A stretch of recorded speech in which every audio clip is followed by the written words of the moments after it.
নমস্কার, শুভ সকাল। সবাইকে স্বাগত জানিয়ে শুরু করছি আজকের নতুন ব্লগ। আশা করছি আপনারা যে যেখানে আছেন ভালো আছেন, সুস্থ আছেন।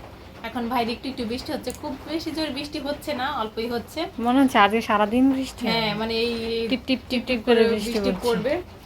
আর এই দিদি ঘুম থেকে উঠে গেছে, এখনো বিছানাটা গোছানো হয়নি। আমি এখন বিছানাটা গোছাবো আর দিদি যাবে। দিদি আজকে বিরিয়ানি রান্না করবে। এই মানে কলকাতা থেকে আসার পর থেকেই বলছে যে বিরিয়ানি রান্না করবে। তো ফাইনালি বিরিয়ানি না, বিরিয়ানি। আচ্ছা, বিরিয়ানি। তো ফাইনালি আজকে সময় পেয়েছে। তো এখন মানে সকাল থেকেই, এখন সকালও নেই, ঠিক 10:44 বাজে। তো সকাল থেকেই শুরু করে দিচ্ছে বিরিয়ানির, কারণ আমার রান্না করতে অনেক টাইম লাগে। হ্যাঁ, দিদি রান্না করতে তো অনেক টাইম লাগে। আর কালকে রাতে কি হয়েছে, তো আমি আর দাদা খেয়ে ফেলেছি, অল্প ভাত ছিল দুপুরে, সেগুলোই খেয়ে ফেলেছি। আর দিদির জন্য পরে যখন দিদি খেতে গেছে দেখে ভাত নেই, তারপর ভাত বসিয়েছে। তারপর ভাতটা যখন হয়েছে তখন মার গালতে যেয়ে ভাতটা পুরোটাই ফেলে দিয়েছে, মানে পুরো মানে খাবে যে সেই অবস্থাটুকু ছিল না। একেবারে মার ময়লা জায়গায় না, মানে মারের বালতিতে পড়ে গেছে। তো সেটা তো তুলার খাওয়া যাবে না। তারপর আবার ভাত বসিয়েছি, তারপরে খেতে খেতে মানে 12টা বেজে গেছে। তো এখন যাব, যে সকালের খাবার খাবো। বাবা মন্দির থেকে নিয়ে এসছে, প্রসাদ নিয়ে এসছে, খিচুড়ি প্রসাদ, সেটা খাবো। অল্পই এনেছে আজকে, আমি কিছুটা খাবো আর মায়ের জন্য কিছুটা রেখে দিব। মা 12টার পরে নাগাদ খাবে, আর সাথে রুটিও খেতে পারি। তো যাই, যে এখন খাওয়া দাওয়াটা শেষ করে নিয়ে, আর আমি মুখটা ধুয়ে এসেছি, এখন স্কিন কেয়ারটাও করতে হবে। আমার জন্য খিচুড়ি প্রসাদ বের করে নিয়েছি, এখন খাবো। 2টা মরিচ, এই খিচুড়িতে কত মরিচ দিয়ে রেখেছে। তো এখন এটা আমি খেয়ে নিই। তো কালকে এই যে আমি এই হাঁড়িতে ভাত রান্না করেছিলাম, এই হাঁড়ির ভাত সব পড়ে গেছে, এই অল্প কয়েকটা আছে, সেজন্য আমি অল্প কয়েকটা ভাত খাবো। তারপরে তো যখন ছোট হাঁড়িতে রান্না করেছি পোলাও চাল দিয়ে, এখানেও কয়েকটা ভাত রয়ে গেছে। এগুলোই আজকে সকালের ব্রেকফাস্ট নাকি? এই 2 হাঁড়ির ভাত মিলিয়ে খাবো। 2 হাঁড়ির ভাত আমার মনে খুব বেশিও হবে না। তো এই হাঁড়ির ভাত তো সবই পড়ে গেছিল, শুধু যে এই কয়টা ছিল, দেখা এই কয়টা ছিল আমার হতো না রাত্রেবেলা, তাই জন্য আবার পরেতে এই ছোট হাঁড়িটাতে রান্না হয়েছিল। তো এখন আমি ভাতই খাবো। খা। আর এখানে দিদি পোলাও চাল ভিজিয়ে রেখেছে বিরিয়ানি রান্না করার জন্য। এখানে সেই সকাল থেকে রান্নার জোগাড় যন্ত্র করেছে, আর এখন বাজে হলো 12টা 41। হ্যাঁ, 12টা 41 বেজে গেছে। আমি মনে হয় খেয়ে যেতে পারবো না, নাকি? তো এখন শুধু সেই পেঁয়াজি ভাজছে, কখন মাংস রান্না হবে, কখন বিরিয়ানি রান্না হবে, দেখা যাক আমি খেতে পারি কি পারি না। আরো তো সবকিছু রেডি করতে করতে টাইম নিয়েছে। এখানে জিরা বাটা, এখানে জিরে গুঁড়ো করে রেখেছে, গুঁড়ো করে রাখিনি, মানে বেটেছি। হ্যাঁ, এখানে কাঠবাদাম, কাজু বাদাম, মানে মশলা রসুন, আদা রসুন সবকিছু এখানে পেস্ট করে নিয়েছে। এখানে চাল নিয়ে নিয়েছে। আর ওইখানে যেখানে ম্যারিনেট করে রেখেছি। আজকে কি গোলমরিচ দিস নি? ও গোলমরিচের কথা ভুলে গেছি, একটু দিবি গোলমরিচ। 2:12 বাজে এখন। বোনা রেডি হয়ে গেছে পড়াতে যাবে বলে, আর আমার বিরিয়ানিও হয়ে গেছে।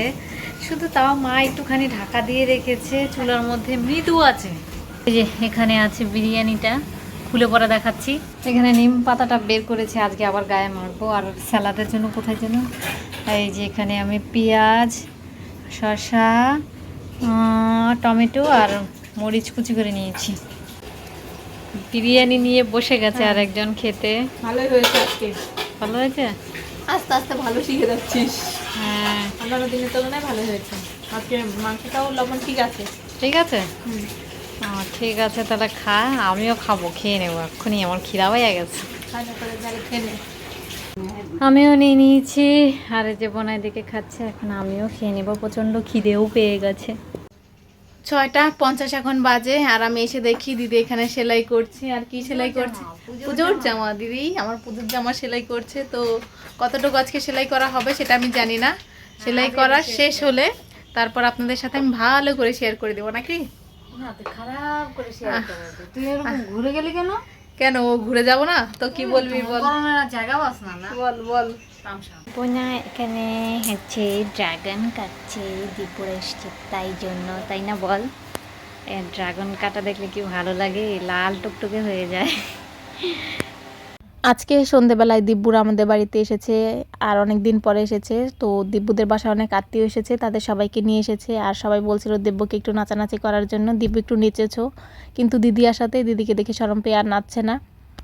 দিব্যুরা চলে গেছে, ওদেরকে আমি আর দিদি গেট পর্যন্ত এগিয়ে দিয়ে আসলাম। মানে ওরা অনেক মানুষ ছিল, আমার আর দিদির একটু শিমুলতলি যাওয়ার দরকার ছিল, তাই আর কি গিয়েছিলাম ওদেরকে এগিয়ে দিতে। মূলত যাওয়ার গিয়েছি এই যে দিদির এই ওষুধগুলো আনতে। তো দিদির তো এখান থেকে যাওয়ার পরে যখন কলকাতায় গিয়েছে তখনই দিদির শরীরে কেমন ধরনের এক ধরনের গোটা উঠেছে, ভাইরাস নাকি কি জানি, তো গোটা উঠেছে। তো তার জন্য ওইখানে দিদি ওষুধ খেয়েছে বেশ কমাস, 2 মাস, মানে 1.5-2 মাস খেয়েছে, ভালোই হচ্ছে না। ডাক্তার দেখে খেয়েছে, তারপরেও ভালো হচ্ছে না। তারপর দিদি শম্পা দিদিকে ফোন দিয়েছে, শম্পা দিদির, তারপরে বলে শম্পা দিদিরও হয়েছিল। তো শম্পা দিদি এই যে এই ওষুধগুলো খেয়েছে, এই ওষুধগুলো শম্পা দিদি দিদিকে পাঠিয়েছে, আজকে নিয়ে এসেছে এই ওষুধগুলো খেয়ে দেখতে, যদি ভালো হয় তো ভালো। আর এই রোগ নিয়ে মানে এটা মানে গোটাটা অনেকেরই হচ্ছে, বাজারে এইসব ওষুধ এখন অ্যাভেলেবেল পাওয়া যাচ্ছে অনেকেরই, যে হয়তো বা কী থেকে যে হচ্ছে বুঝতে পারছি না। তো আজকে যখন আমি পড়াতে গিয়েছিলাম, আমি পড়াতে যাওয়ার পর দিদি আমার একটা জামা কাটিং করেছে। তো এই জামাটা অনেক দিন হলো কিনে আনা হয়েছে, মানে কি দিদি ইন্ডিয়া যাওয়ার আগে কিনে আনা হয়েছিল।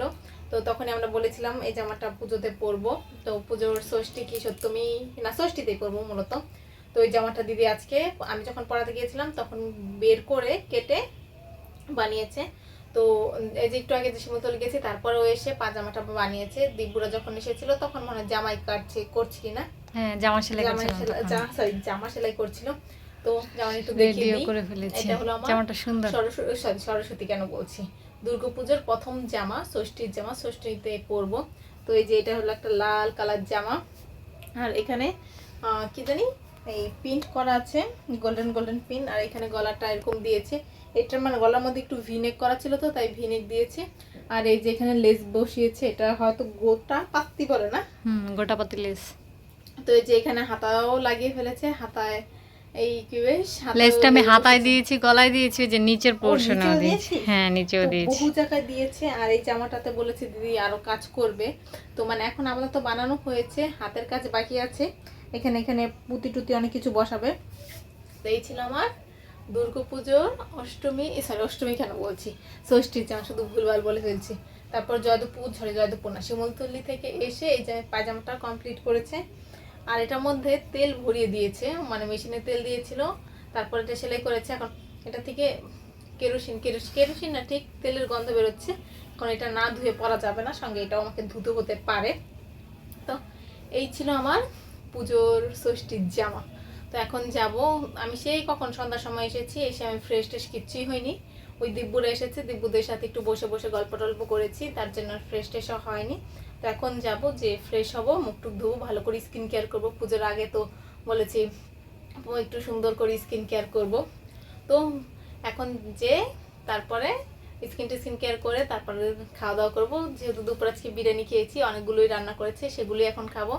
তো ভিডিওটা আজকে আমি এখানেই শেষ করছি। যদি কিছু ভালো লাগে লাইক কমেন্ট শেয়ার করবেন। দেখা হচ্ছে পরবর্তী কোনো ভিডিওতে, ততক্ষণ পর্যন্ত ভালো থাকবেন, সুস্থ থাকবেন, টাটা, গুড নাইট।